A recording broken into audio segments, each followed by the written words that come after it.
الذي نور قلوب المؤمنين بنور المعرفة والإيقان والصلاة والسلام والتحية والإكرام على أشرف الأنبياء في كل حين وآن وعلى آله وأصحابه الكاملين في العدل والإحسان. أما بعد فأعوذ بالله من الشيطان الرجيم. بسم الله الرحمن الرحيم. الذين ينفقون أموالهم بالليل والنهار سرا وعلانية فلهم أجرهم عند ربهم ولا خوف عليهم ولا هم يحزنون. صدق الله مولانا العظيم. ببركة إن الله وملائكته يصلون على النبي یا ایہا الذین آمنوا صلوا علیہ وسلموا تسلیما. اللہم صلی علی سیدنا و مولانا محمد معدن الجود والکرم وعلی آلہ واصحابہ وبارک وسلم صلاۃ و سلام علیک یا رسول اللہ صلی اللہ علیہ وآلہ وسلم. حمد و صلات کے بعد خالق کائنات کی عطا سے فقط اس کی دی ہوئی توفیق سے ایک مرتبہ پھر درس حدیث میں موجود ہیں. قبل اس کے کہ گفتگو کا آغاز کیا جائے، ایک مرتبہ اپنے آقا و مولا صلی اللہ علیہ وسلم کی بارگاہ میں بلند آواز سے انتہائی محبت و خلوص کے ساتھ درود و سلام کے نذرانے پیش کیجیے. اللہم صلی علی سیدنا و مولانا محمد طب القلوب و دوائها وعافیت الابدان و شفائها ونور الابصار و ضیائها وروح الارواح و غذائها وعلی آلہ واصحابہ وبارک وسلم صلاۃ و سلام علیک یا رسول اللہ صلی اللہ علیہ وآلہ وسلم. تربیتی کورس بسلسلہ زکوٰۃ کے حوالے سے تربیتی کورس یا تربیتی نشست کا اہتمام کیا گیا ہے. 3 روزہ زکوٰۃ تربیتی نشست کا اہتمام ہے اور اسی اہتمام کے آج پہلے روز میں ہم موجود ہیں. آج ہم نے کیا بیان کرنا ہے، کس موضوع پر بیان کرنا ہے، آئندہ کل ہم نے کس موضوع اور کن کن نکات پر گفتگو کرنی ہے، اور آخری نشست میں ہم نے کن کن نکات پر اور کن کن موضوعات پر گفتگو کرنی ہے، وہ تمام تر آپ جان چکے ہیں. پوسٹر اور بینرز وغیرہ کے حوالے سے اس کے ذریعے سے آپ کو معلوم ہے. زکوٰۃ، صدقات، خیرات، یہ ساری چیزیں انفاق فی سبیل اللہ کے زمرے میں آتی ہیں. انفاق فی سبیل اللہ کا معنی ہوتا ہے اللہ کی راہ میں دینا. زکوٰۃ وہ بھی اللہ کی راہ میں دینا ہے، خیرات وہ بھی اللہ کی راہ میں دینا ہے، صدقات وہ بھی اللہ کی راہ میں دینا ہے. عام طور پر زکوٰۃ دینے والے، ہم جس علاقے میں رہتے ہیں اس علاقے کے لحاظ سے زکوٰۃ دینے والوں کے مقابلے میں صدقات ادا کرنے والے لوگوں کی تعداد زیادہ ہے. اس لیے کہ زکوٰۃ کے لیے ایک مخصوص مال مقدار ہے، صاحب نصاب کا ہونا ضروری ہے. تو صاحب نصاب لوگوں کی تعداد کم ہے، غیر صاحب نصاب لوگوں کی تعداد زیادہ ہے. آسان لفظوں میں یوں سمجھ لیجئے کہ ہم جس زمانے میں رہتے ہیں اور جس علاقے میں رہتے ہیں، زکوٰۃ دینے والوں کی تعداد سے زیادہ زکوٰۃ لینے والوں کی تعداد ہے. تو جو صاحب نصاب ہیں وہ زکوٰۃ ادا کرتے ہیں، اور اس کا نصاب کیا ہے، اس کا حکم کیا ہے، زکوٰۃ دینے اور نہ دینے کے احکام کیا ہیں، اس حوالے سے انشاءاللہ ہم آخری نشست میں بیان کریں گے. انفاق فی سبیل اللہ کا جب ذکر کیا جائے، یعنی اللہ کی راہ میں دینے کا جب ذکر کیا جائے، تو اس میں خیرات کا لفظ بھی آتا ہے، صدقات کا لفظ بھی آتا ہے، اور زکوٰۃ کا لفظ بھی آتا ہے. زکوٰۃ اس کے حوالے سے انشاءاللہ ہم اگلی نشست میں گفتگو کریں گے. آج سب سے پہلے یہ سمجھ لیجئے کہ صدقہ اور خیرات یہ دونوں ایک ہی چیز کے 2 نام ہیں. خیرات یہ عام ہے اور صدقہ اس سے خاص ہے. صدقہ انفاق فی سبیل اللہ کا نام ہے، یعنی اللہ کی راہ میں دینا صدقہ کہلاتا ہے، اور خیرات عام ہے. عام اس سے مراد یہ ہے خیرات اللہ کی راہ میں دینے کو بھی کہتے ہیں، اور اس کے علاوہ ہر عمل خیر کو خیرات کہتے ہیں، ہر نیکی کے کام کو خیرات کہتے ہیں۔ خود قرآن مجید میں بھی ہے یسارعون فی الخیرات، وہ اللہ کے نیک بندے خیرات میں بہت جلدی کرتے ہیں، مطلب نیک کاموں میں بہت جلدی کرتے ہیں۔ تو جب خیرات کا لفظ استعمال کیا جاتا ہے تو اس سے مراد انفاق فی سبیل اللہ بھی ہے، یعنی اللہ کی راہ میں کچھ مال دینا بھی آتا ہے، اور اس کے علاوہ جتنے اچھے کام ہیں تمام اچھے کاموں کو خیرات کہتے ہیں، عمل خیر بھی اسی کو کہہ دیتے ہیں۔ لیکن جب صدقہ کا لفظ استعمال کیا جائے تو صدقہ کا لفظ اس خیرات کے لفظ سے خاص ہے۔ صدقہ ہر عمل خیر کو نہیں کہتے، بلکہ صدقہ انفاق فی سبیل اللہ کو خاص طور پر کہتے ہیں، اور مجازی طور پر دوسرے معنی میں بھی استعمال ہوتا ہے جو ہم آگے بیان کریں گے۔ چنانچہ صدقہ کی تعریف کرتے ہوئے امام سید شریف جرجانی رحمہ اللہ صدقہ کی تعریف کرتے ہوئے ارشاد فرماتے ہیں ہی العطیۃ تبتغی بها المثوبۃ من اللہ تعالی، یہ وہ عطیہ ہے جس کو دینے کے بعد انسان اللہ سے ثواب کی نیت رکھتا ہے۔ تو ہر وہ عطیہ، ہر وہ مال جس کے دینے کے بعد انسان اللہ سے ثواب کی امید رکھے، اس مال کے دینے کو صدقہ کہتے ہیں۔ یہ اس کا حقیقی معنی ہے، مجازی معنی ایک اور ہے، وہ ہم انشاءاللہ آگے بیان کریں گے۔ تو اب یہ ہے کہ زکوٰۃ، اس کی ڈیفینیشن الگ ہے اور اس کے لیے احکام الگ ہیں، اس کا نصاب الگ ہے، لیکن جب صدقہ کی بات آئے تو صدقہ کے لیے کوئی نصاب نہیں ہے، صدقہ کے لیے مال کی کوئی خاص تعداد نہیں ہے، مال کا کوئی خاص تعین نہیں ہے، ہر شخص اپنے اپنے انداز میں صدقہ کر سکتا ہے۔ اللہ نے جس کو جو توفیق دی ہے وہ صدقہ کر سکتا ہے۔ یہ ہے صدقہ کی تعریف، جو لغوی تعریف بھی ہے اور اصطلاحی تعریف بھی ہے۔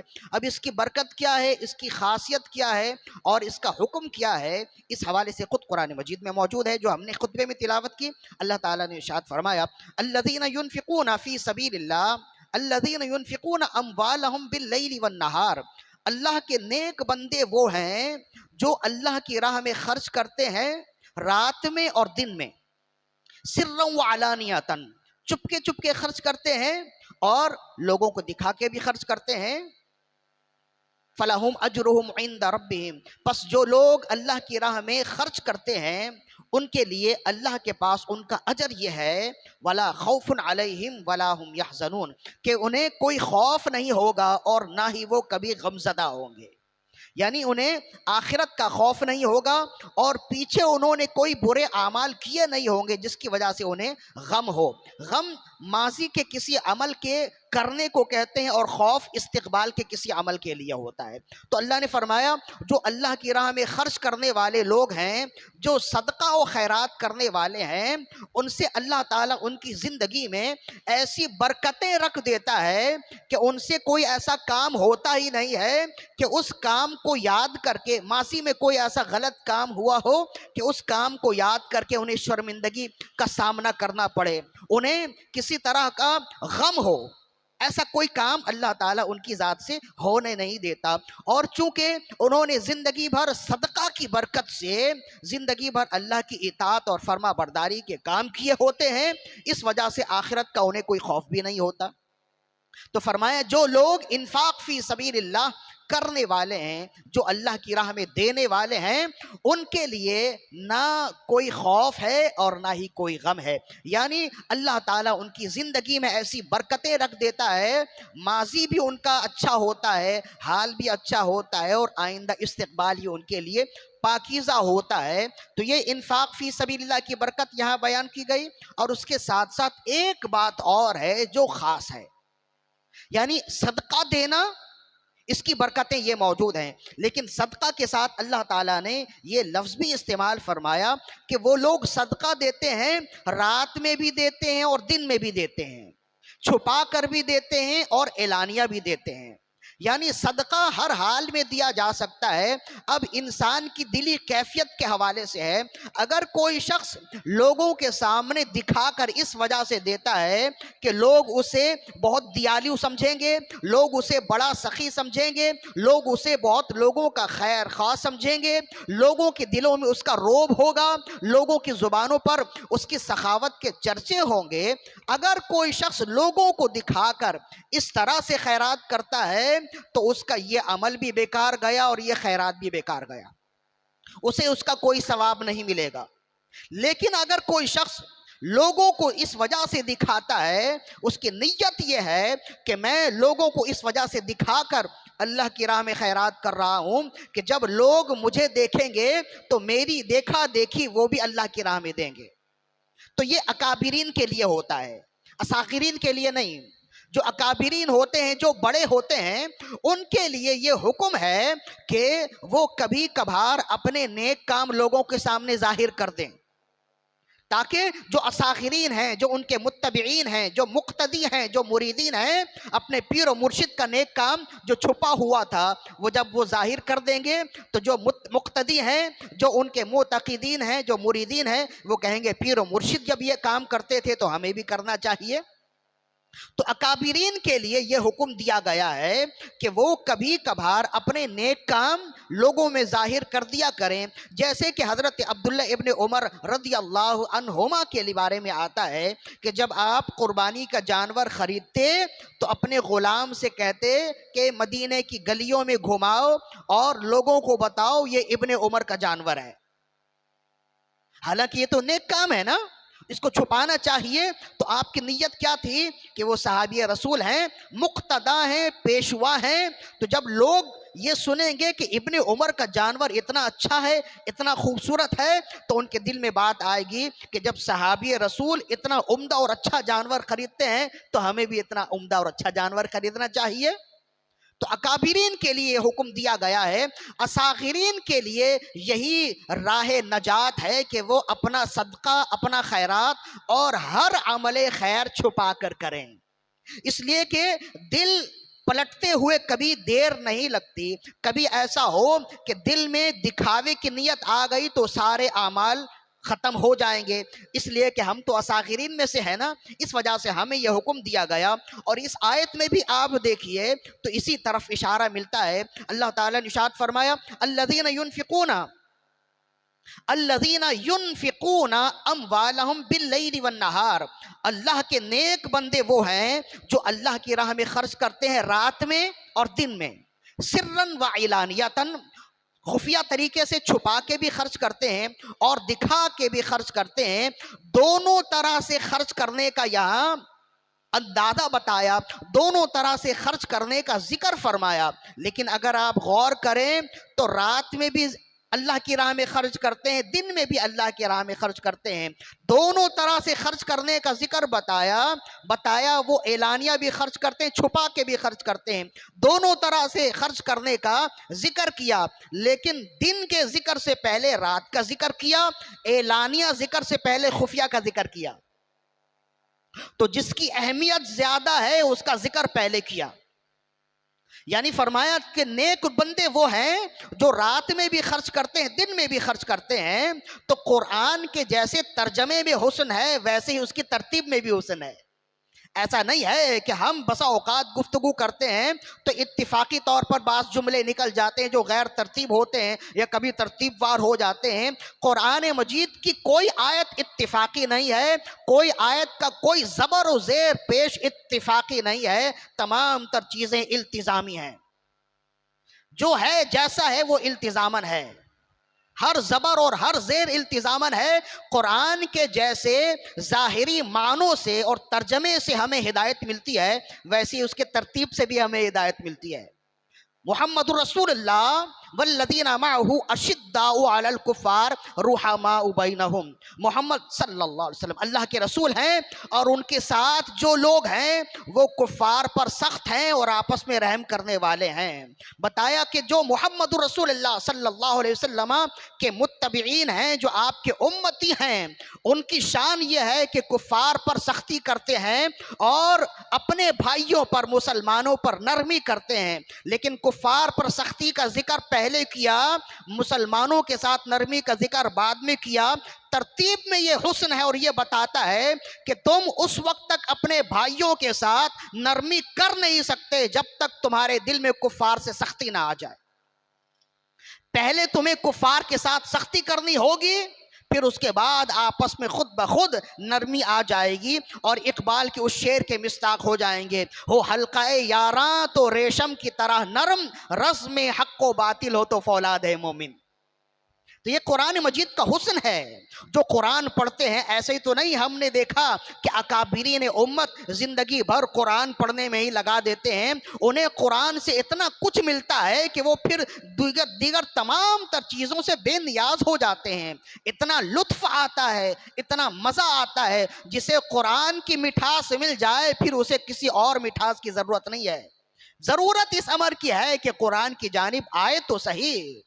لہذا یہاں یہ بیان کیا الذین ينفقون اموالہم باللیل والنہار سرا وعلانیہ، کہ اللہ کے نیک بندے رات میں بھی خرچ کرتے ہیں، دن میں بھی خرچ کرتے ہیں، چھپا کے بھی خرچ کرتے ہیں، اعلانیہ بھی خرچ کرتے ہیں۔ مطلب یہ ہے کہ ہر طرح سے خرچ کیا جا سکتا ہے، لیکن رات میں خرچ کرنے کا ذکر دن میں خرچ کرنے سے پہلے آیا۔ یہ اس بات کی دلیل ہے کہ اللہ رب العزت کے نزدیک بھی پسندیدہ عمل یہ ہے کہ دن میں خرچ کرنے کے بجائے رات میں خرچ کیا جائے، اللہ کی راہ میں دیا جائے۔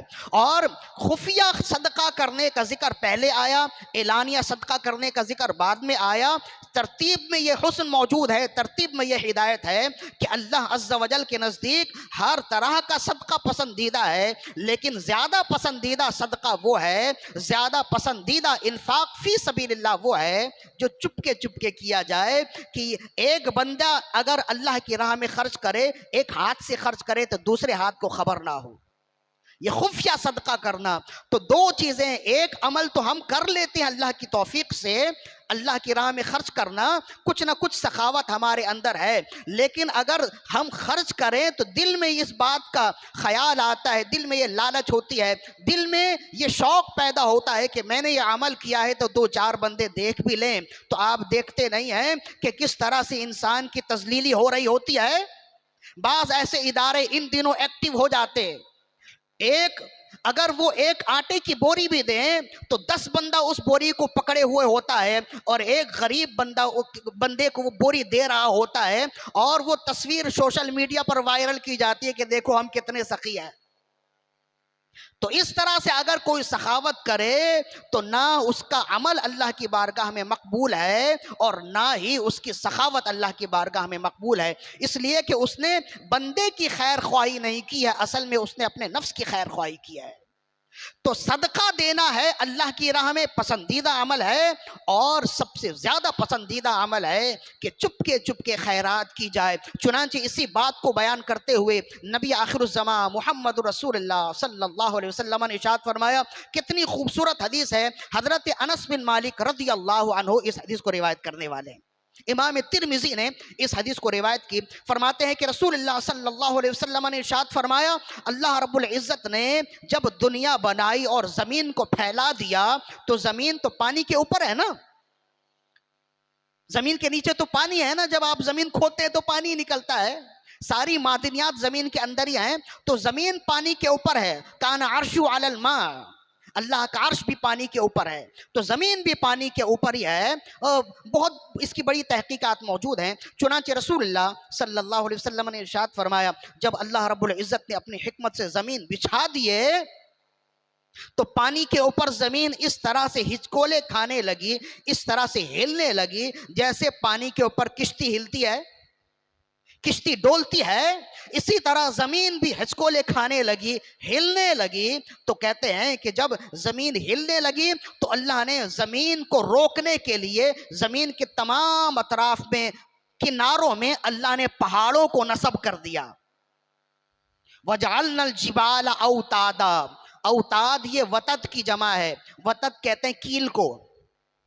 اب دیکھتے ہیں نا کوئی بھی چیز، کسی بھی چیز کو اگر ایک جگہ روکنی ہو، ٹکانی ہو، تو اس میں کیل لگا دیتے ہیں نا، تو وہ جگہ، وہ چیز اپنی جگہ فکس ہو جاتی ہے، ٹک جاتی ہے۔ اسی طرح یہ جو پہاڑ ہیں، یہ پہاڑ اللہ کی حکمت سے زمین میں کیل کی مانند ہیں۔ اسی وجہ سے آپ اس بات کا اندازہ کیجئے اور مشاہدہ کیجئے، جس جگہ، جس زمین میں پہاڑ زیادہ ہوں گے اس جگہ زلزلے کم آئیں گے، اس لیے کہ زمین اپنی جگہ ثابت رہے گی، اور جن علاقوں میں پہاڑ کم ہوں گے ان علاقوں میں زلزلے زیادہ آئیں گے۔ یہ اللہ کی حکمت ہے۔ اسی وجہ سے تو کہا گیا کہ ہمارے جو ماہرین ہیں انہوں نے منع کیا ہے، ماہرین ارضیات نے، کہ پہاڑوں کو نہ کاٹا جائے، اس لیے کہ پہاڑ اللہ کی عظیم ترین نعمت ہیں۔ قرآن مجید میں ایک مقام پر نہیں، کئی مقامات پر پہاڑ کو بطور نعمت ذکر کیا گیا ہے۔ پہاڑ کی وجہ سے زمین قائم ہے، اور یہ پہاڑ ہی ہے جو ایک وسیلہ بنتا ہے کہ آسمان سے جب بارش کا پانی آئے تو پہاڑوں کے ذریعے سے ہی اپنے اپنے ٹھکانے تک پہنچتا ہے۔ اگر پہاڑ کاٹ دیے جائیں تو پانی میں وہ روانی نہیں ہوگی، اور پانی جہاں تک اس نے پہنچنا ہے وہاں تک پہنچ نہیں پائے گا، تو پھر یہ سیلاب کا سلسلہ ہوتا ہے، پھر یہ تباہی کا باعث ہوتا ہے۔ تو دیکھیں ہیں یہ دن اپنی ہی غفلت کی بدولت ان باتوں کو اگر سمجھیں تو آپ کو معلوم ہوگا کہ ان دنوں میں جب بارش کا سماں ہوتا ہے تو سیلابی ریلے آ جاتے ہیں۔ اس کی بہت کچھ وجوہات میں سے ایک بہت بڑی وجہ یہ ہے کہ ہمارے درمیان میں، ہمارے اطراف میں جو اونچے اونچے پہاڑ تھے وہ کاٹے جا رہے ہیں، اور بہت کچھ کاٹ دیے گئے۔ تو اللہ رب العزت نے یہ نظام قائم کیا کہ زمین کو بطور لنگر کے، آپ دیکھتے ہیں کہ بڑی بڑی کشتیاں ہوتی ہیں نا، جب وہ پانی پر چلے اور جب ایک جگہ کشتی رک جائے تو کشتی ہل رہی ہوتی ہے، تو کشتی کو ہلنے سے روکنے کے لیے کیا کرتے ہیں، اس میں لنگر ڈالتے ہیں، بھاری لوہا چاروں جانب سے اس کو ڈال، اسے کہتے ہیں کشتی لنگر انداز ہو گئی۔ تو ان لوہوں کے ویٹ کی وجہ سے، ان کے وزن کی وجہ سے کشتی ایک جگہ قائم ہو جاتی ہے۔ تو اسی طرح اللہ رب العزت نے زمین کے اوپر، پانی کے اوپر زمین کو رکھا۔ جب زمین پانی کی وجہ سے ہلنے لگی تو اللہ نے کیل کی طرح ان کے اطراف میں پہاڑ ڈال دیے۔ تو انس بن مالک رضی اللہ عنہ فرماتے ہیں کہ جب فرشتوں نے دیکھا کہ اتنی بڑی زمین کو ان پہاڑوں نے کنٹرول کر لیا، پہاڑوں نے اپنے قبضے میں لے لیا اور ہلنے سے روک دیا، تو ان پہاڑوں کو دیکھ کر تعجب کرنے لگے فرشتے، عرض کرنے لگے اے مولا کائنات، اے رب عز و جل، یہ تو بہت بڑی مخلوق ہے، یہ تو بہت بڑی مخلوق ہے، کیا تیری مخلوقات میں ان پہاڑوں سے بھی بڑھ کے کوئی مخلوق موجود ہے؟ اتنی بڑی مخلوق کے، اتنی بڑی زمین کو اس نے کنٹرول کر لیا۔ تو فرشتے حیرت کرنے لگے اور کہنے لگے کہ حل من خلقک یا اللہ، حل من خلقک خلقا اشد من الجبال، اے رب ذوالجلال، کیا تیری مخلوق میں، کیا تیری تخلیق میں پہاڑوں سے بھی بڑھ کے کوئی مخلوق ہے؟ رب عز و جل نے ارشاد فرمایا نعم الحدید، فرمایا تم پہاڑوں کی سختی اور پہاڑوں کی بلندیوں کو دیکھ کر تعجب کر رہے ہو، اور تم سوال کرتے ہو، ایسا لگتا ہے کہ تمہارے نزدیک پہاڑ سے زیادہ بڑی مخلوق کوئی نہیں، پہاڑ سے زیادہ مضبوط کوئی چیز نہیں۔ تو میں تمہیں بتاتا ہوں، پہاڑ سے بھی زیادہ بڑی مخلوق اور پہاڑ سے بھی زیادہ مضبوط مخلوق اگر کوئی ہے تو وہ لوہا ہے، الحدید۔ وَأَنزَلْنَا الْحَدِيدَ فِيهِ بَأْسٌ شَدِيدٌ، ہم نے آسمان سے لوہا اتارا، اس میں سختی ہے۔ آپ دیکھتے ہیں کہ اونچے اونچے پہاڑ ہیں تو جو کاٹے جاتے ہیں تو ان پہاڑوں کو کاٹنے کے لیے کون سا آلہ استعمال کیا جاتا ہے؟ لوہے کا آلہ ہی ہوتا ہے نا، کوئی کاغذ پتھر کا تو آلہ نہیں ہوتا، وہ لوہے کا آلہ ہوتا ہے۔ تو لوہے میں ایسی سختی ہے، لوہے میں ایسی قوت ہے کہ لوہا ان اونچے اونچے پہاڑوں کو ریزہ ریزہ کر دیتا ہے، اونچے اونچے پہاڑوں کو ریت کے ٹیلوں میں منتقل کر دیتا ہے۔ تو جب اللہ عز و جل نے لوہوں کا ذکر کیا اور ان کے سامنے، فرشتوں کے سامنے اس بات کو رکھا کہ پہاڑ تو بہت مضبوط مخلوق ہے، بہت طاقتور مخلوق ہے، لیکن پہاڑ سے زیادہ طاقتور لوہا ہے، تو اب فرشتے لوہوں کو دیکھنے لگے، اس کی سختی کو دیکھنے لگے، اس کی مضبوطی کو دیکھ کر تعجب کرنے لگے۔ ایک مرتبہ پھر فرشتوں نے پوچھا کہ یا رب العالمین حل من خلقک خلقا اشد من الحدید، اے رب عالمین، اے خالق اکبر، پہاڑ سے زیادہ طاقتور تو لوہا ہے، کیا تیری مخلوق میں لوہے سے بھی زیادہ طاقتور کوئی مخلوق ہے؟ قال نعم النار، فرمایا ہاں، پہاڑ سے زیادہ مضبوط لوہا ہے اور لوہے سے زیادہ طاقتور مخلوق آگ ہے۔ آپ دیکھیے کہ آگ کے اندر پہاڑ کو ڈال دیا جائے تو آگ مٹی کو بھی ختم کر دے، اور آگ کے اندر اگر لوہے کو ڈال دیا جائے لوہے کو پگھلا دے، اور زیادہ تپش میں اگر ڈال دیا جائے تو اس مضبوط ترین لوہے کو آگ پانی بنا دیتا ہے۔ تو کتنی اس میں طاقت ہے، کتنی مضبوطی ہے، کتنی سختی ہے۔ تو جب فرشتوں نے یہ سنا کہ آگ سے، پہاڑ سے زیادہ طاقتور تو لوہا ہے، تو ہم تو سمجھ رہے تھے کہ یہی سب سے مضبوط ترین مخلوق ہے، لیکن اللہ نے فرمایا کہ لوہے سے زیادہ طاقتور آگ ہے۔ تو اب کہتے ہیں کہ فرشتے آگ کی جانب دیکھنے لگے، اس کی سختی، اس کی قدرت کو دیکھنے لگے، تعجب کرنے لگے۔ حضرت انس بن مالک فرماتے ہیں ایک مرتبہ پھر، انسان کے ذہن میں سوال ابھرتے رہتے ہیں نا، فرشتوں کے ذہن میں بھی سوالات ہیں، اور رسول اللہ صلی اللہ علیہ وسلم نے بھی ارشاد فرمایا سوال کرو، اس سے علم میں اضافہ ہوتا ہے۔ تو اگر فرشتے سوال نہ کرتے تو آج ہم کیسے بیان کرتے، آج ہم کیسے بتاتے؟ تو ان کا احسان ہے کہ انہوں نے اپنے رب سے سوال کیا، اور رب کا فضل ہے کہ رب نے ان کا جواب دیا اور یہ ہدایت ہم تک پہنچی۔ تو فرشتوں نے پھر ایک مرتبہ اپنے رب سے عرض کی، اے رب اکبر، پہاڑ سے زیادہ طاقتور تو لوہا ہے، لوہے سے زیادہ طاقتور آگ ہے، اے رب اکبر، اے رب العالمین، کیا آگ سے بھی زیادہ کوئی مخلوق ہے؟ حل من خلقک خلقا اشد من النار؟ قال الماء، فرمایا ہاں، قال الماء، فرمایا ہاں، آگ سے زیادہ اگر کوئی مخلوق ہے، آگ سے زیادہ مضبوط اور طاقتور کوئی مخلوق ہے تو وہ پانی ہے۔ تو اب آپ اندازہ کیجئے اور تصور کیجئے، پانی جہاں سے چلے، کہتے ہیں جب پانی غصے میں آ جائے تو پھر اس کا راستہ کوئی نہیں روک سکتا، اس کا راستہ بدلا تو جا سکتا ہے، روکا نہیں جا سکتا۔ پانی کے راہ میں، پانی کے راستے میں جو آئے وہ اسے بہا لے جائے، پہاڑ آئے تو پہاڑ کو بہا لے جائے، لوہا آئے تو لوہے کے بہا لے جائے، آگ آئے تو آگ کی کیا مجال ہے کہ پانی کے سامنے وہ ٹھہر سکے؟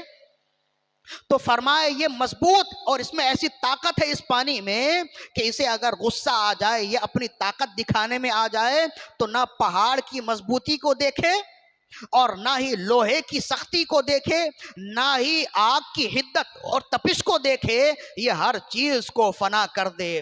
تو اب جب فرشتوں نے دیکھا کہ پانی تو بہت طاقتور چیز ہے، پانی کا تصور کرنے لگے، پانی کے بارے میں گفتگو کرنے لگے۔ ایک مرتبہ پھر سوال ذہن میں آیا، عرض کرنے لگے مولا، پہاڑ سے زیادہ طاقتور تو لوہا ہے، لوہے سے زیادہ طاقتور تو حدید ہے، لوہے سے زیادہ طاقتور تو آگ ہے، آگ سے زیادہ طاقتور تو پانی ہے، حل من خلقک خلقا اشد من النار، مولا کیا آگ سے بھی زیادہ طاقتور کوئی چیز ہے؟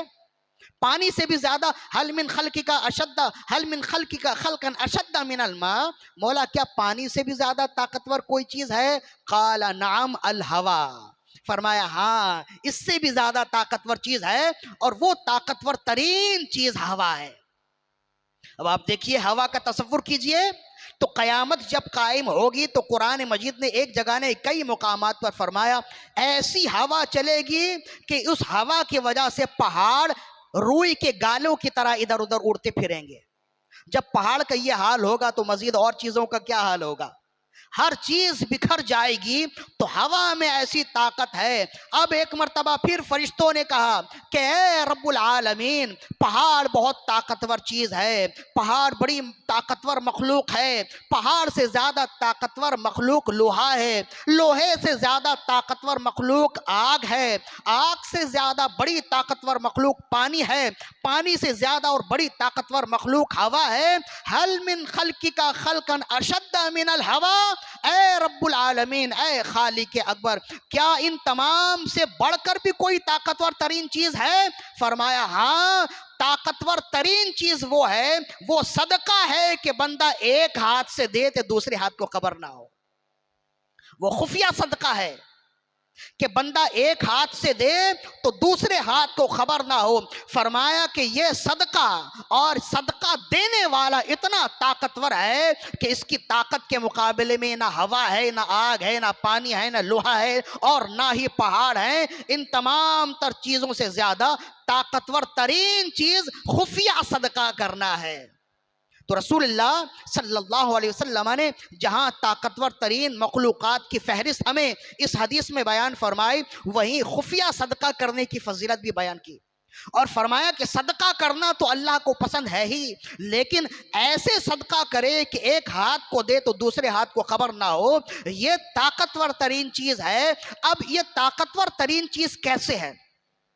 اس میں ایسی کیا طاقت ہے؟ اب اس سمجھنے کے لیے پھر ایک اور حدیث سنیے، تاکہ معلوم ہو کہ اس کی طاقت کا اندازہ ہم کیسے کر سکتے ہیں۔ اصل طاقت تو وہ رب جانے اور رب کا حبیب جانے۔ اس کی طاقت کا اندازہ کرنے کے لیے چند احادیث ہیں جو ہم پیش کرتے ہیں۔ حضرت ابو ہریرہ رضی اللہ عنہ ارشاد فرماتے ہیں کہ رسول اللہ صلی اللہ علیہ وسلم نے ارشاد فرمایا، صحیح بخاری کی حدیث ہے، فرمایا کہ ایک شخص جس نے صدقہ کی بڑی فضیلت سنی تو اسے شوق ہوا کہ میں صدقہ کروں، اور چپکے صدقہ کروں۔ رات میں صدقہ کرنا تو زیادہ بہتر ہے نا، تو رات میں صدقہ کروں۔ تو رسول اللہ صلی اللہ علیہ وسلم نے ارشاد فرمایا، وہ شخص اپنا صدقے کا مال لے کر رات کی تاریکی میں نکلا کہ میں ایسا صدقہ کروں کہ مجھے بھی معلوم نہ ہو کہ میں نے کس کے ہاتھ پہ صدقہ دیا ہے، ایسا صدقہ کروں۔ نیک لوگوں کا طریقہ رہا ہے یہ۔ صاحب امام غزالی نے لکھا ہے کہ قرون اولا میں لوگ ایسے ہوتے کہ کوئی نماز پڑھنے کے لیے آیا اور اس کے ظاہر سے اندازہ ہو جائے کہ یہ مفلوق الحال ہے، ضرورت مند ہے، تو لوگ جب وہ نماز کے لیے کھڑا ہو نا، پیچھے اس کے دامن میں کوئی چیز باندھ دیتے تھے، کہ روپیہ پیسہ، کوئی خیرات، کوئی کھانے پینے کی چیز باندھ کر چلے جاتے، تاکہ مجھے بھی نہ معلوم ہو کہ میں نے کسے دیا، اور بالخصوص لینے والے کو خبر ہی نہ ہو کہ اسے کس نے دیا ہے۔ تو یہ ترغیب ہے ہمارے لیے کہ دنیا کی واہ واہ چھوڑ کر اس واہ واہ کی طرف جائیں جو رب عز و جل کی جانب سے فضیلت ہوتی ہے، ان برکتوں کی جانب جائیں، اس لیے کہ ہر شخص کی عزت نفس بھی ہوتی ہے۔ آپ نے کسی کو اگر 1000 روپے کا نوٹ دیا اور سوشل میڈیا پر وائرل کر دیا، آپ کی تو واہ واہ ہو گئی، تو کیا صرف آپ ہی کے دیکھنے والے ہیں؟ جو لینے والا ہے اس کے دیکھنے والے نہیں ہیں؟ اگر اس کے قریبی کسی نے دیکھ لیا تو اس کی عزت نفس تو مجروح ہوئی، تو اس کا وبال کس پر آئے گا؟ اس کی سزا کسے ملے گی؟ ایک شخص کی عزت بنی ہوئی تھی، آپ نے اس بنی کو بگاڑ دیا تو اس کا وبال کس پر آئے گا؟ لہذا ان چیزوں سے اپنے آپ کو روکیے۔ شیطان بہت اکساتا ہے کہ میں نے یہ نیک عمل کیا ہے تو 2-4 بندوں کو تو معلوم ہونا ہی چاہیے۔ فقط یہ یاد رکھیے، آپ نے جس کے لیے کیا ہے وہ دیکھ رہا ہے، یہ بس ہے اور یہ کافی ہے۔ تو ابو ہریرہ رضی اللہ فرماتے ہیں کہ وہ شخص رات کی تاریکی میں نکلا، اور نکلتے ہوئے اس نے ایک شخص کو دیکھا کہ وہ دائیں بائیں دیکھ رہا ہے، رات میں ایک پرچھائی سی نظر آئی، وہ شخص سمجھ گیا کہ یہ ضرورت مند ہے، کوئی فقیر ہے، بھوکا ہے، شاید روٹی کی تلاش میں نکلا ہے، کچھ کھانے پینے کی چیز کی تلاش میں نکلا، میرے صدقہ کا یہی واقعی حقدار ہے۔ دور سے دیکھا اور رات کی تاریکی میں چپکے سے اس کے ہاتھ پہ تھمایا اور لوٹ گیا۔ رات کی تاریکی، اس زمانے میں اتنی لائٹوں کا تو اہتمام تھا نہیں، تو رات کی تاریکی مزید اور گہری ہوتی تھی، تو رات کی تاریکی میں وہ نکلا، دور سے ایک پرچھائی نظر آئی، قریب گیا اور جا کر اس نے اسے دے دیا۔ اب دے کر جب وہ گھر آیا تسلی سے سو گیا کہ میں نے ایسے خفیہ انداز میں صدقہ کیا ہے کہ رب پسند کرے گا۔ نہ جانے کیا ہوا، اس کی شرح میں بہت سے لوگوں نے بہت ساری باتیں لکھی۔ فرمائے کہ صبح جب وہ اپنے دروازے سے باہر نکلتا ہے، جب وہ صبح لوگوں کے درمیان میں آتا ہے، تو ہر بندے کی زبان پہ ایک ہی بات ہے کہ رات تو عجیب واقعہ ہو گیا، ایک شخص صدقہ کی رقم دینے کے لیے نکلا اور اس نے ایک چور کے ہاتھ پہ صدقہ کی رقم تھما دیا۔ جب اس نے یہ بات سنی تو افسوس کرنے لگا کہ وہ تو چور تھا، وہ تو چوری کرنے کے ارادے سے نکلا تھا۔ رات کی تاریکی میں نے سمجھ لیا کہ شاید یہ ضرورت مند ہے، دائیں بائیں دیکھ رہا ہے تو شاید یہ کچھ روٹی تلاش کر رہا ہے، اپنی ضرورت کی تسکین کے اسباب تلاش کر رہا ہے، مجھ سے تو بڑا نقصان ہو گیا، چور کے ہاتھ پہ صدقہ کی رقم دے دیا، یہ تو غلط ہو گیا، اب اس کا تو مجھے ثواب نہیں ملے گا۔ افسوس کرنے لگا اور حیران بھی ہوا کہ میں نے تو چپکے سے یہ عمل کیا تھا، لوگوں کی زبان پر کیسے آ گیا۔ تو کہتے ہیں اس کی شرح میں مفتی ملا علی قاری علیہ رحمت باری نے لکھا کہ اللہ نے اس علاقے میں فرشتوں کو بھیج دیا اور فرشتے انسانی صورت میں آئے اور لوگوں کو بتاتے رہے، ورنہ اس جگہ تو کوئی بھی نہیں تھا نا۔ تو سوچنے کی بات ہے کہ لوگوں کو کیسے معلوم ہو گیا؟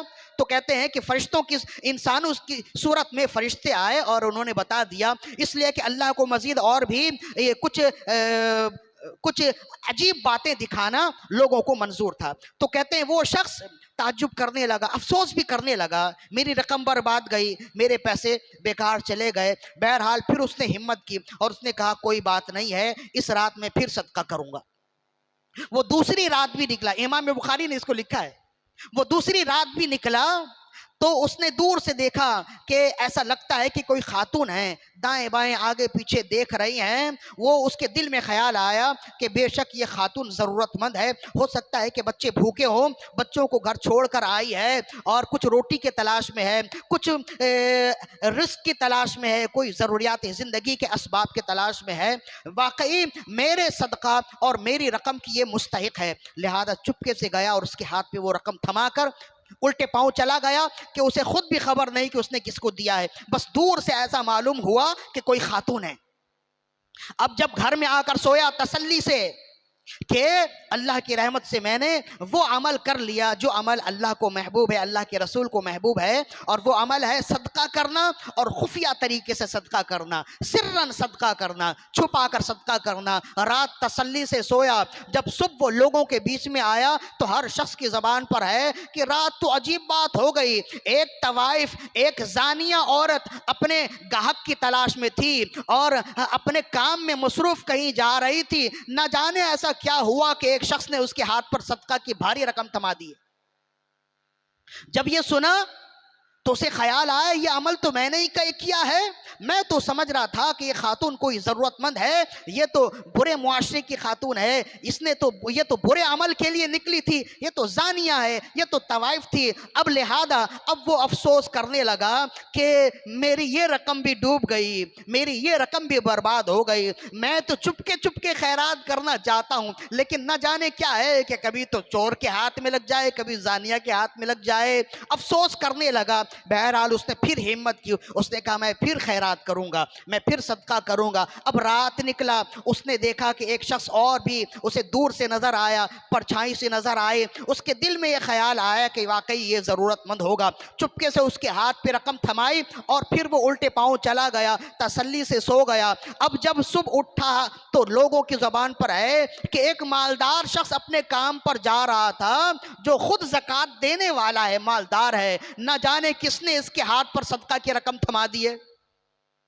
تو اگر کوئی صاحب نصاب کو صدقہ کی رقم دے دے تو وہ ثواب تو نہیں ملے گا جو ضرورت مند کو ثواب ملنا چاہیے نا۔ بعض صدقات ایسے ہوتے ہیں کہ صاحب نصاب اور غیر نصاب سبھی اسے استعمال کر سکتے ہیں، بعض صدقات کی رقم ایسی ہوتی ہے کہ فقط جو غیر صاحب نصاب ہوتے ہیں وہی استعمال کر سکتے ہیں، صاحب نصاب استعمال نہیں کر سکتے۔ بہرحال ہر دو صورت میں ضرورت مند کو اگر صدقہ کیا جائے تو اس کا ثواب زیادہ ہوگا۔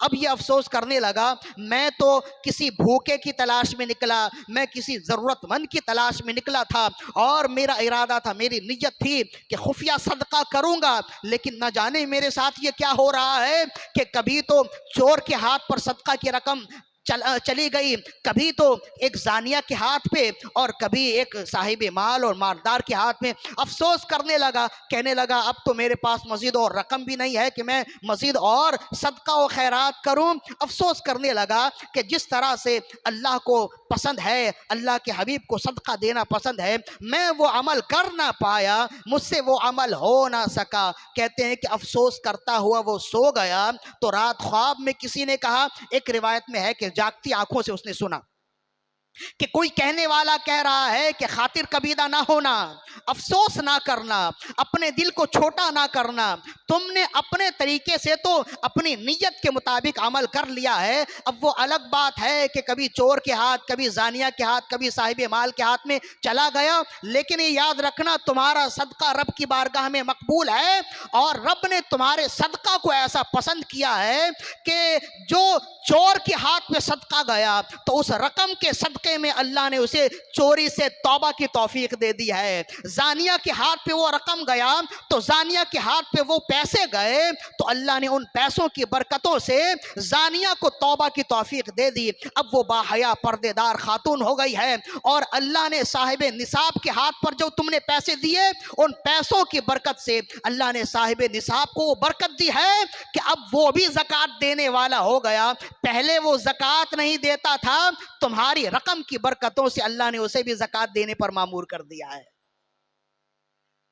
تو یہ ہے خفیہ صدقہ کرنے کی طاقت جو ہم بیان کر رہے ہیں، کہ جو شخص خفیہ صدقہ کرتا ہے اس صدقہ میں وہ ہے نا کہ وہ پہاڑ سے بھی زیادہ مضبوط ہے، پانی سے بھی زیادہ طاقتور ہے۔ تو ان تمام تر چیزوں سے طاقتور کیوں ہے؟ کیا پہاڑ میں اتنی طاقت ہے کہ کسی کو توبہ کی توفیق مل جائے؟ کیا پانی میں اتنی طاقت ہے کہ کوئی زانیہ اس طاقت کی وجہ سے باحیا پردے دار خاتون بن جائے؟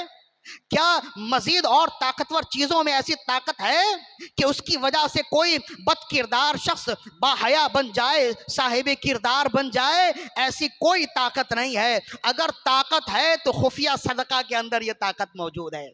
اسی وجہ سے سرکار مدینہ صلی اللہ علیہ وسلم نے ارشاد فرمایا کہ ان تمام تر چیزوں سے زیادہ طاقتور ترین اگر کوئی چیز ہے تو وہ صدقہ ہے۔ لہذا جب ہم نے یہ سن لیا ہے اب اپنی نیت کیجئے۔ ایک بات اور سن لیے پھر ہم اپنی گفتگو کو سمیٹنے کی کوشش کرتے ہیں۔ اللہ کے نبی داؤد علی نبینا وعلیہ الصلوۃ والسلام کی بارگاہ میں ایک نوجوان حاضر ہوا۔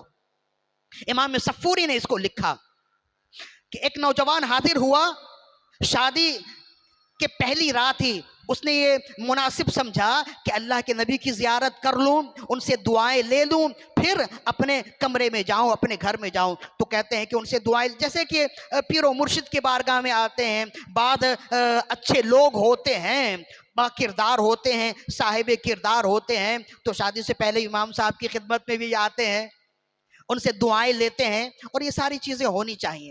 ہمارے یہاں ہوتا یہ تھا کہ پہلے کے لوگ اتنے عالم و فاضل نہیں ہوتے تھے، اتنے علم والے نہیں ہوتے تھے، لیکن اللہ والوں سے، اللہ کے گھر سے بڑی لگاؤ رکھتے تھے، بہت محبت کرتے تھے۔ ہم نے زیادہ پرانی بات نہیں ہے، ہم نے اپنے آباء و اجداد کو بھی دیکھا ہے کہ اگر گھر میں شادی کا کوئی سلسلہ ہو، بیٹی کے لیے سامان جمع کرنے کے لیے مشورہ کیا جائے کہ بھائی پہلے کون سا سامان جمع کیا جائے، تو نانی کہتی، دادا کہتے بیٹی کا سامان بعد میں آئے گا، سب سے پہلے اللہ کے گھر کے لیے کوئی سامان دو، دریاں لا دو، چٹائیاں لا دو، وضو کے لیے لوٹے لا دو، تاکہ بیٹی کے سامان جمع کرنے کا آغاز جب ہو تو اللہ کے گھر کی خدمت سے ہو۔ یہ ذہن اب ہمارا کہاں ہے؟ یہی وجہ ہے کہ ہم جس قدر تیزی سے ترقی کی طرف جا رہے ہیں اتنی اس سے بہت زیادہ تیزی سے ہم تنزلی کی طرف جا رہے ہیں۔ تو پہلے کے لوگ جو تھے نا وہ اتنے پڑھے لکھے نہیں ہوتے تھے، لیکن عقیدت بہت ہوتی تھی، اللہ والوں سے، اللہ کے گھر سے عقیدت ہوتی تھی۔ تو وہ نوجوان بھی ایسا ہی تھا، عقیدت مند تھا. اللہ کے نبی داؤد علیہ نبینا علیہ الصلوۃ والسلام کی خدمت میں حاضر ہوا، دعائیں لینے کے لیے حاضر ہوا. جب وہ نوجوان گیا تو جبریل امین حاضر خدمت ہوئے اور عرض کرنے لگے، اے اللہ کے نبی داؤد علیہ نبینا علیہ الصلوۃ والسلام، یہ نوجوان آپ کو کیسا لگا؟ فرمایا بڑا فرما بردار ہے، بڑا تابع دار ہے، بہت وفادار ہے اور بڑی خدمت کرنے والا ہے، بہت عزت کرنے والا ہے، مجھے یہ نوجوان بہت پسند آیا. جبریل امین نے فرمایا فقط 2 دن کی زندگی ہے اس کی، 2 دن کے بعد اس کی موت واقع ہو جائے گی. اللہ کے نبی داؤد علیہ نبینا علیہ الصلوۃ والسلام کو بہت تکلیف ہوئی ہے سن کر کہ نوجوان ہے، ابھی شادی ہوئی ہے اور اتنے اچھے اعلیٰ اخلاق والا ہے، 2 دنوں کے بعد اس کا وصال ہو جائے گا، اس کی موت واقع ہو جائے گی. آپ کو بڑی تکلیف ہوئی، لیکن بہرحال اللہ کی قدرت یہ ہے، اللہ کی قضا ہے اور اللہ کے فیصلے پر راضی رہنا ہی ہمیں ہمارے بزرگوں نے سکھایا ہے. آپ نے بہت افسوس کا اظہار کیا. فرماتے ہیں کہ 2 سال کے بعد وہ نوجوان پھر دوبارہ آیا. پہلے اپنے لیے دعا کروانے کے لیے آیا تھا، اب گود میں اپنے بچے کو لے کر آیا کہ آپ بچے کے لیے دعا کر دیجئے. اللہ کے نبی داؤد علیہ نبینا علیہ الصلوۃ والسلام نے اس کے لیے بچے کی برکت کے لیے بھی دعا کی. جب وہ چلا گیا تو آپ سوچنے لگے جبریل امین نے تو کہا تھا کہ 2 دن کی زندگی ہے، 2 سال کے بعد آیا ہے، خوشحال ہے اور صاحب مال بھی ہے، صاحب اولاد بھی ہے، ایسا کیا انقلاب ہوا؟ سوچ ہی رہے تھے. اللہ تو جانتا ہے، انبیاء کرام کے دلوں سے تو وہ بخوبی واقف ہے. فوراً جبریل امین حاضر خدمت ہوئے اور عرض کرنے لگے کہ ہم نے جو آپ کو پیشن گوئی کی تھی بالکل ٹھیک پیشن گوئی تھی، لیکن یہ آپ سے مل کر باہر نکلا ایک ضرورت مند، ایک فقیر، ایک مسکین وہاں موجود تھا. اس نے دعا کی کہ مجھے اللہ کی راہ میں کچھ دے دو. اس نے 20 دینار نکال کر، 20 روپے نکال کر دے دیے. اس نے دعا کی کہ اللہ تمہاری عمر دراز کرے. اللہ نے اس 20 دینار کے صدقے میں اس کی عمر میں 20 سالوں کا اضافہ کر دیا. اس کی موت ٹل گئی. اب بتائیں، اسی وجہ سے رسول اللہ صلی اللہ علیہ وسلم نے ارشاد فرمایا کہ الصدقۃ تمنع موتۃ السوء، فرمایا صدقہ میں ایسی طاقت ہے کہ یہ بری موت کو ٹال دیتا ہے. کیا پہاڑ میں اتنی طاقت ہے کہ وہ موت کو ٹال دے؟ کیا پانی میں، کیا ہوا میں، کیا آگ میں، کیا لوہے میں ایسی طاقت ہے؟ دنیا کی کسی چیز میں ایسی طاقت نہیں ہے. اگر طاقت ہے تو لوہے، اگر طاقت ہے تو صدقہ میں طاقت ہے کہ اس سے اصلاح اعمال بھی ہوتے ہیں. اور سب سے بڑھ کر طاقت خود رسول اللہ صلی اللہ علیہ وسلم نے ارشاد فرمایا، اور اس حکایت سے ہمیں معلوم ہوا کہ صدقہ، خفیہ صدقہ میں یہ طاقت ہے کہ آئی ہوئی موت کو بھی یہ ٹال دیتا ہے. وہ رب ہے، وہ جس کے لیے موت لکھے وہ چاہے تو اس کی زندگی میں اضافہ بھی کر دے. بہت سی حکمتیں ہیں اس کی، ان حکمتوں میں سے ایک حکمت یہ ہے. لہذا جب ہم نے سن لیا ہے صدقہ و خیرات کیجئے. یہ مہینہ، آئندہ آنے والا مہینہ ماہ رمضان المبارک کا مہینہ ہے. ویسے تو زندگی بھر صدقہ و خیرات کرتے رہنا چاہیے. کتنا کریں اس کے لیے کوئی مال کا تعین نہیں ہے. اللہ نے جسے جتنی توفیق دی ہے وہ اتنا کر سکتا ہے. ہاں ایک حدیث اور ہے کہ رسول اللہ نے فرمایا بعض اوقات 1 روپیہ 1 لاکھ پر بھاری ہو جاتا ہے. عرض کیا یا رسول اللہ صلی اللہ علیہ وسلم وہ کس طرح؟ امام دلمی نے اس کو لکھا.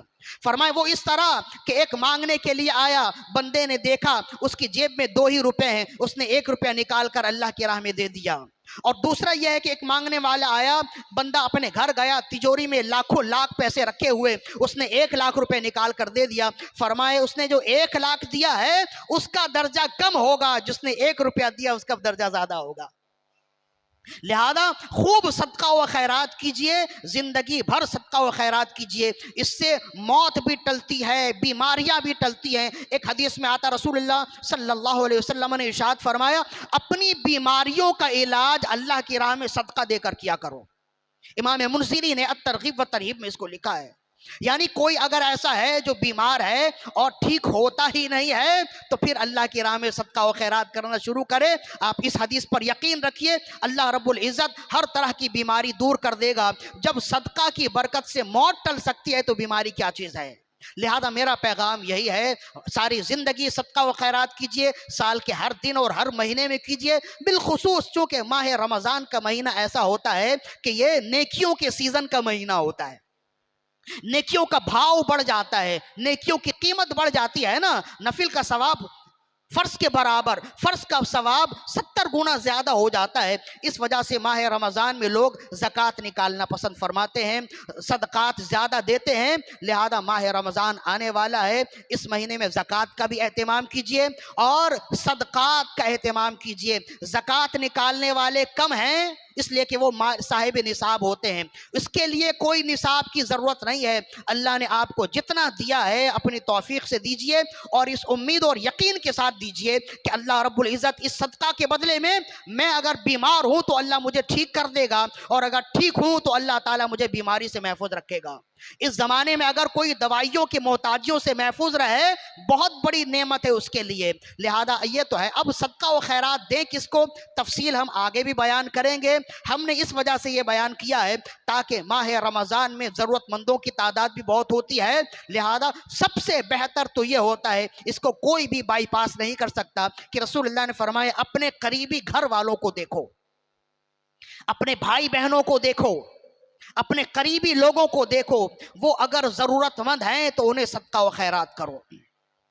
ہاں یہ بات بھی یاد رکھیے کہ کراچی جیسے شہر میں یہاں جس طرح سے ماہ رمضان کی ہم تیاری کرتے ہیں نا، تو بھکاریوں میں بھی تیاریاں بڑی زوروں پہ ہو جاتی ہیں، باہر کے ملکوں سے بلکہ باہر کے شہروں سے شہر کراچی میں ان کی کھیت آ رہی ہوتی ہے، باقاعدہ ان کا پورا مافیا ہے، پورا سرغنہ ہے۔ لہذا ان لوگوں کو آپ نہ دیں، ہو سکتا ہے کہ ان میں کوئی ضرورت مند بھی ہو، تو اگر ہم نہ دیں تو اس کی ضرورت کیسے پوری ہو، یہ شک ہے۔ لیکن آپ کے اڑوس پڑوس میں جو لوگ ہیں ان کے بارے میں آپ کو یقین ہے کہ یہ ضرورت مند ہے، اور رسول اللہ نے فرمایا دع ما یریبک الی ما لا یریبک، جو چیز تمہیں شک میں ڈالے اسے چھوڑ دو اور وہ کام کرو جو یقینی کام ہے۔ ایسا کیوں ہوتا ہے؟ ہم نے پہلے بھی کہا ہمارے لیے لمحہ فکریہ ہے کہ 4 بھائیوں میں سے ایک بھائی مالدار ہے، تو سوال یہ ہے کہ باقی 3 بھائی عیالدار ہونے کے باوجود غریب کیوں ہیں؟ جو مالدار ہے اس نے اپنے بھائیوں کا ہاتھ کیوں نہ تھاما؟ اس کے پیسوں سے اور لوگ پل رہے ہیں، اگر نہیں فائدہ اٹھا رہے، اگر نہیں فائدہ ہوا تو اس کے بھائیوں کو نہ ہوا؟ یہ سوالیہ نشان ہے، یہ پوچھا جائے گا کہ ایسا کیوں ہے کہ 4 بھائیوں میں سے ایک اگر خوشحال زندگی گزار رہا ہے تو 3 بھائی کیوں ایسے ہیں کہ روٹیوں کو محتاج ہیں، ٹکڑوں کو محتاج ہیں، ان کے بچے کیوں غربت اور افلاس کی زندگی گزار رہے ہیں؟ یہ سوالیہ نشان ہے، یہ ہمارے لیے شرعی طور پہ بھی ناجائز ہے، اخلاقی طور پہ بھی ناجائز ہے۔ تو صدقہ و خیرات دیتے ہوئے سب سے پہلے اپنے بھائیوں کو دیکھیں، اپنے بہنوں کو دیکھیں، قریبی رشتہ داروں کو دیکھیں، اور اس کے بعد مذہبی مقامات کو دیکھیں، مدارس کو دیکھیں، اس لیے کہ ان مدارس کا نظام چلتا ہی ان سے ہے۔ اس پر ہم مزید تفصیلی گفتگو کریں گے۔ یہاں جو ہم موجود ہیں جامع مسجد بیت المعظم، یہاں یہ فقط مسجد ہی نہیں ہے بلکہ ایک فلاحی ادارہ بھی ہے اور مذہبی اور روحانی ادارہ بھی ہے۔ یہاں حفظ و ناظرہ کی کلاس بھی لگتی ہے، مزید اور بھی تدریس کا سلسلہ ہوتا ہے، لہذا یہاں پہ بھی آپ کے لیے دینا بنتا ہے لازمی طور پر۔ اپنے قریبی رشتہ داروں کو بھی دیں، انہیں بھی دیں، اور یہ جو جامعات ہیں، یہ جو ادارے ہیں، ان کا بھی خیال رکھنا ضروری ہے، اس لیے کہ اور ملکوں میں جو مذہبی ادارے ہوتے ہیں، مدارس ہوتے ہیں، جو مساجد ہوتی ہیں، ان کی سرپرستی ریاست کر رہی ہوتی ہے۔ ہمارے ہاں مساجد اور مدارس کی سرپرستی ریاست نہیں کرتی، ہمیں خود ہی کرنی ہے۔ جب ہم نے خود ہی کرنا ہے تو ہم نے ایک دوسرے کا ہاتھ بٹانا ہے۔ لہذا ماہ رمضان مبارک میں میرا پیغام یہ ہے کہ زکوٰۃ خیرات جو بھی کچھ آپ نکالیں، سب سے پہلے اپنوں کو دیں، اور ان کے ساتھ ساتھ یہ جو مذہبی ادارے ہیں، یہ جامع مسجد بیت المعظم کا یہ اتنا بڑا ادارہ، اتنا بڑا سسٹم ہے، مدرسہ ہے، حفظ و ناظرہ کی کلاس ہے، دیگر اور بھی کلاسیں ہیں، ان کے لیے بھی آپ کا تعاون از حد ضروری ہے، اس لیے کہ آپ ہی کے تعاون کے تحت یہ سال بھر یہ سارا نظام چلے گا، سارا سلسلہ چلے گا۔ لہذا میرا پیغام یہی ہے کہ اپنے دل سے کنجوسی نکالیے اور سخاوت لائیے۔ سخاوت اگر لائیں گے تو ایسا بھی نہیں ہے کہ آپ نے اگر دے دیا تو آپ کے پاس کچھ نہ ہوگا، ایسا نہیں ہے۔ رسول اللہ صلی اللہ علیہ وسلم نے ارشاد فرمایا، آپ نے فرمایا کہ جتنا ہے اللہ کی راہ میں دیتے رہو، اس کا خوف نہ رکھو کہ تمہاری جیب خالی ہو جائے گی۔ اور ہم نے دیکھا ہے جو اللہ کی راہ میں دیتے ہیں اللہ تعالیٰ مزید انہیں دیتا ہے۔ خیرات اور صدقات کی مثال ایسی ہے جیسے کنویں سے نکلتا ہوا پانی ہے۔ کنویں کا پانی جب تک نکالتے رہیں گے تازہ اور اچھا پانی نکلتا رہے گا، جہاں آپ نے نکالنا چھوڑ دیا وہ پانی بھی خشک ہو جائے گا، کنواں ختم ہو جائے گا۔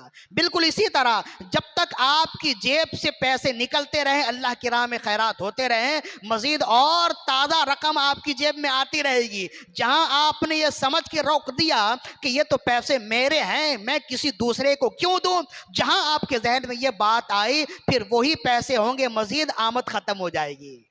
لہذا ان باتوں کا خیال کیجئے۔ آج کی نشست مکمل ہوئی، انشاءاللہ کل کی بھی نشست ہے جس میں ہم زکوٰۃ کے حوالے سے چند اہم نکات بیان کریں گے۔ اللہ تعالیٰ سے دعا ہے کہ رب عز و جل ہماری آج کی حاضری اپنی بارگاہ میں قبول و مقبول فرمائے۔ وما علینا الا البلاغ المبین۔ الحمدللہ رب العالمین، والصلاۃ والسلام